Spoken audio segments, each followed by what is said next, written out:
A passenger lays down the law in Liverpool. I don't give a damn. You get me whoever you want to get me. I'm giving you no more money. Is there something wrong with your head? And James gets an ear bashing in Bristol. Don't use Easyjet, they're crap.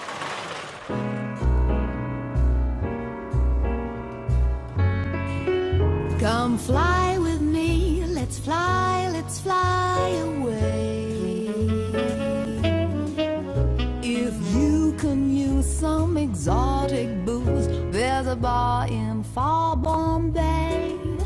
Come fly with me, let's fly away.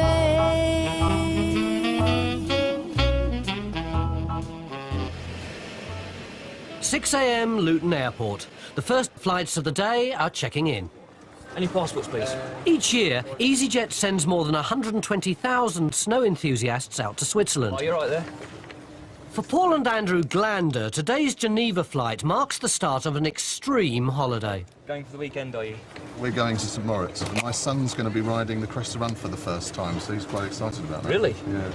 Is that an extreme type of sport, is it? Yeah. Because I used to do a little bit of skateboarding back in the day, as it were. Well, it's a bit like bungee jumping without the elastic cord. Oh, I wouldn't be up for that then. Hi there. At only 17, Andrew's aiming to become one of the youngest riders to race in the Marsden Cup at the Cresta Run. All my friends all think I'm a bit nuts, really. I've had a few talks of insanity, but it's quite a peculiar one. Nobody really understands that much. I've tried to explain it, and I've shown them videos and stuff, but no, you've got to really be there to understand. He's also hoping to beat his dad, who's got more than 15 years' experience of racing on the Cresta. It's wonderful fun to ride the Cresta Run. Some people look up on it as if it might be a fairground ride. Unfortunately, it's not. It's a very serious run. It has to be ridden, and it's very, very exciting. Gate what?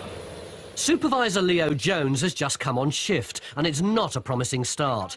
It doesn't snow often in Luton, but when it does, there's potential for mayhem. In departures, the early morning Amsterdam flights waiting to board.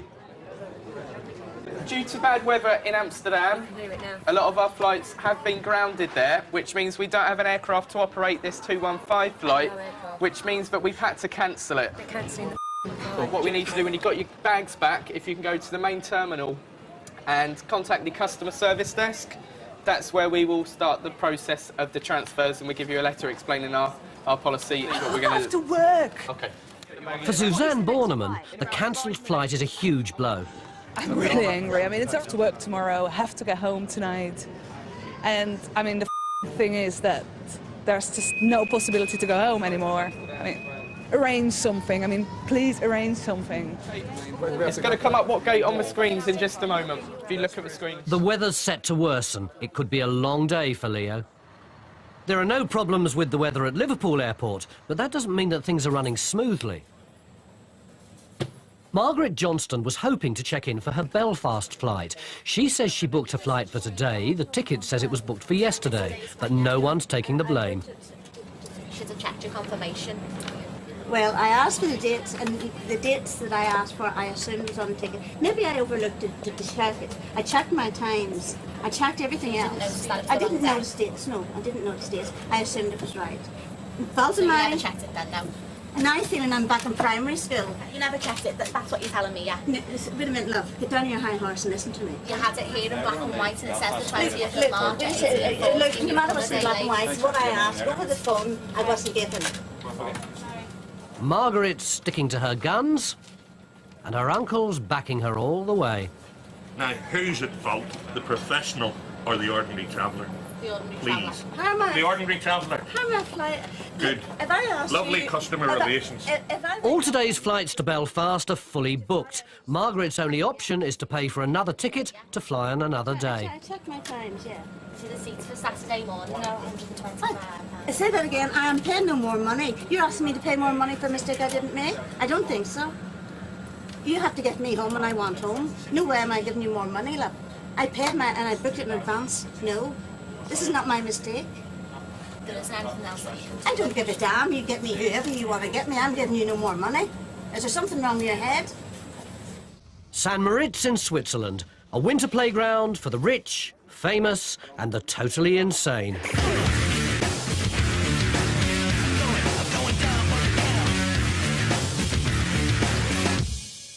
Tobogganing Club is home to the famous Cresta Run.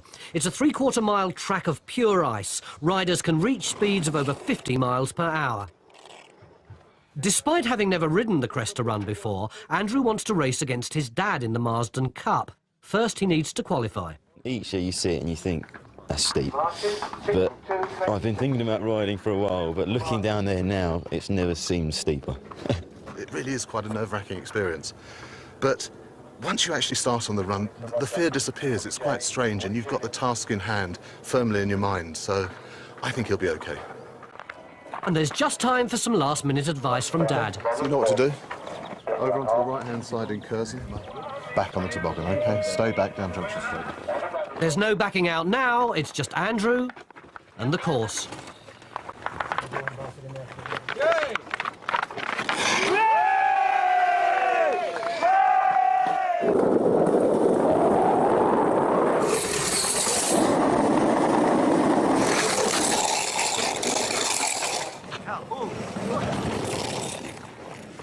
He's made it, but is his time good enough to qualify? Right. Well done. Your time, 83.90. He's done it. Now all he has to do is beat his dad. It's cool, yeah? That's what it's all about.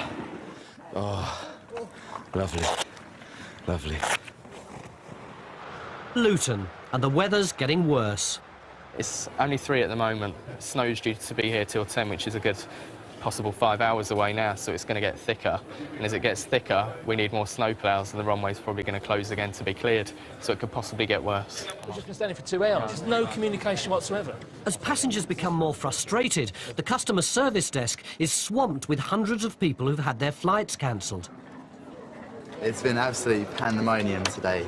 Had about 15 flights cancelled. And if you think that there's possibly 150 people on each flight, and they're all wanting to change their flights to sometime, someplace, somewhere, and they're all full, basically. So I'm glad I'm off for 3 days tomorrow. But first, he has to deal with Suzanne Borneman, who's desperate to get home. 9:15 tomorrow morning? Well, I want to hear what our other options are. Unfortunately, we can't control Well, is there snow. no flight tonight then? No, it's full. Full, but I have to work tomorrow. Can you make an We exception? can't do that. It's a full plane. If there's no seat, we cannot put you on a seat we don't have. If there is someone not showing up, why can't you put me in that seat? What's Sorry? the problem if there's someone not showing up? What's the problem? We don't do standbys. You know, we don't have that. Well- We don't have the facility to do standbys. We cannot add. We only know if someone hasn't turned up once the check-in's closed. There's a problem. No, there are many it cannot be people. done. This is the thing. See, that's ridiculous. So what can I do now? You're on a Just flight wait. at 9:15 tomorrow morning. That's the only plane that we have. Well- So that's all done for you. I can't believe. Good afternoon, Easyjet Customer Services. I just tell you basically to wait till tomorrow, and you can't take the flight tonight because they won't let you wait whether someone's not showing up, and that's a bit of The cancellation means that Suzanne will be spending the night in a hotel in Luton and paying for the pleasure. It's horrible when someone, especially who isn't from the UK, wants to go home. We've cancelled their flights. There's no more flights to that destination this evening. They're basically stranded. I feel really sorry for them. I hate being in that sort of situation. It's her mistake, not mine. At Liverpool, Margaret Jones has turned up a day late for her flight to Belfast. She's still not backing down and is adamant Easyjet have made the mistake. And you know how stupid I feel? You're starting to make me feel totally stupid. That I can't even make a booking. I don't know when I'm travelling, I don't know when I'm coming home. Well, I assure you I do. They don't see it as her mistake, they see it as your mistake, and that's why they're asking you to pay for another seat in Belfast.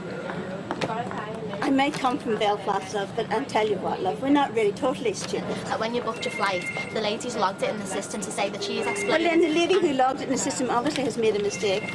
Might have been an oversight in mine, but I booked from Friday to Friday, so... With no end to the standoff in sight, Leanne decides to call Easyjet customer services to see if anything can be done. EasyJet have said that they're not going to compensate for the fact that you haven't read your confirmation, and they're saying that they think you've booked the flights wrong. No, I didn't book the flight wrong. That's your argument with them, and they're saying that the lady who you booked it with has actually put in the booking that she's reconfirmed all your details with you, and you've confirmed them with her. Then she sent you that out, and you never checked it. So now you've got to pay for a seat, which will depart tomorrow. I have already paid. You've lost that seat now because it was for yesterday. You're now asking me for £120 to fly tomorrow? Yeah. I have to go back down. I have to pay to come up from Wales. I have to go back down to Wales and pay you an extra £120. There is other flights that later on in the day that are slightly cheaper. I just want home. I have family at home waiting for me, and I can't stay here. I want home. And you want? No, it's not good enough. Margaret can either pay another £120 to fly tomorrow morning or £55 to fly tomorrow evening. I tell you, it's a third world company trying to work in a first world country. That's what it is. It's disgusting. Now they're asking you for another £55 to travel at the most inconvenient of times tomorrow night. The rows all proved a bit much for Margaret, but she's decided to opt for the cheaper £55 ticket and fly tomorrow evening. When I asked the dates to travel, I expect him to be there. Foresight in mind. I paid dearly for it. I definitely won't be using EasyJet again, never. There was no argument there. She's had the confirmation for months, and she hadn't checked it, so she'll travel tomorrow. She's probably not happy about it, but there's nothing that we can do, so. There's no end in sight to the snow chaos at Luton. Regrettably, EasyJet informed passengers that the following flights have been cancelled. So far, 17 flights have been grounded, and cancelled flights means more angry passengers. Could you please make an announcement over the loudspeaker, because we're all standing here like absolute idiots. It's just continually been airports closed, airports closed, airports closed. I mean, it's just a few flakes of snow, for God's sake. We try to encourage people to come to go home. British being British, are quite happy standing in the queue for about 5 hours, so they're not going to go anywhere. And if they don't go, we can't go anywhere when it's home time either, so we've got to get rid of them. There are up to 600 passengers to rebook for Leo and his team, and the queue's getting bigger. We have been given no information here whatsoever. There are hundreds of people here standing in a queue, and I know that when they get to the head of that queue, they will be told that there is no information. Even though Bristol has escaped the snow, they're still feeling its effects. Passenger service agent James Densley has been sent to deal with a group of unhappy passengers. So we've had passengers who have been stranded in Faro. They're due to go back to London Stansted, but obviously due to the weather, they can't go back there. So what they've done is they've been given the option to come back to Bristol, which, to be honest, they just want to get out of, Faro and back into the UK. So I'm just going to have a word with them and see what they say. But there's a problem. While EasyJet made no mention of laying on transport for the passengers arriving in Bristol, they claim their pilot said there would be a free coach waiting for them. OK, what's happened is, OK, I can get your coach, that's fine, OK? You're looking at about £600. OK, well, there's no good taking that on me, is it, really, to be honest? So we're going to sort this out. We're paid to get to Stansted, right? Yeah, and obviously it's due to the weather. It's not our fault. Well, it's not our fault either. It's not ours, but EasyJet should cover us for that. Well, they should make alternative arrangements. I'm sorry, but I'm not. You can't help the weather, can you, to be honest? No, we can't. Exactly. Look at us all stranded. There's that poor woman with a child in a wheelchair as well. I'm trying my utmost to do something for you, OK? You knew you were coming to Bristol and that there would be no onward transportation. Well, we were told on the plane, announcement on the plane, when you get into Bristol, go to the desk and we'll arrange coaches, or you'll get the coaches, but now they're telling us there's nothing to. The passengers can't stretch to £600, so they'll have to complete their journey by train. All James has to do is get them on a bus to the station. Don't use EasyJet. Don't use EasyJet, they're crap. In Switzerland, they're welcoming the snow with open arms, and Paul and Andrew Glanders are about to fight it out for the Marsden Cup. This is race day. Everybody's feeling a bit nervous, and I'm sure Andrew is too. He's riding 20 riders behind me, and he'll obviously be watching my first ride. The one person, if asked, that I would like to beat, but I don't think I really have a chance today, is my father. Basically, if he beats me, then I'll be very proud, but I'll certainly be trying to beat him as well. At the top, Paul prepares to clock an unbeatable time and show his son what 15 years of racing experience can produce. Come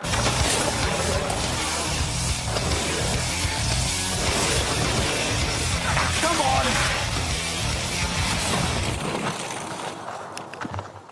64.96, 64.96 for Daddy Gander. It's a good time, but Dad isn't impressed. Not quick enough. The conditions are very good, so it's going to be very close, I think. I hope he does well. I hope he does well. Andrew knows his dad hasn't gone as fast as he could, and now he's got a good opportunity to beat him. Long beginner Andrew Gander.